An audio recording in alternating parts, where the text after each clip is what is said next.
آپ دنیا کی تاریخ پڑھ کر دیکھو، جن اقوام کے اندر غریب اور امیر انسان کے درمیان انصاف نہیں تھا، جن قوموں کے اندر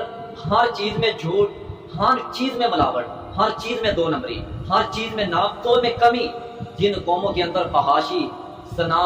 شراب، چوری ڈکیٹی عام ہو جائے، رشوت سود عام ہو جائے، وہاں خوشحالی کبھی نہیں آ سکتی، وہاں اللہ کی رحمت کبھی نہیں آ سکتی، وہاں سخت حکمران، مہنگائی، پھر طرح طرح کئی شکل میں اللہ کے عذاب ہوں گے۔ تو آج پاکستانی قوم چاہتی ہے کہ ہمارے اندر سے مہنگائی ختم ہو، اچھے حکمران آئیں، اچھی تبدیلی آئے، اچھا انقلاب آئے، پرسکون خوشحال ترقی یافتہ یہ ملک بنے۔ لیکن 75 سال ہو چکے ہیں، یہ ملک دن بدن نیچے کو جا رہا ہے، کیونکہ ہمارے اندر جو جرائم، گناہ، جہالت وہ اوپر کو جا رہی ہے۔ جب ہم اپنے اندر سے جرائم، گناہوں کو ختم کریں گے، تب انشاءاللہ اللہ کے فضل و کرم سے خوشحال ملک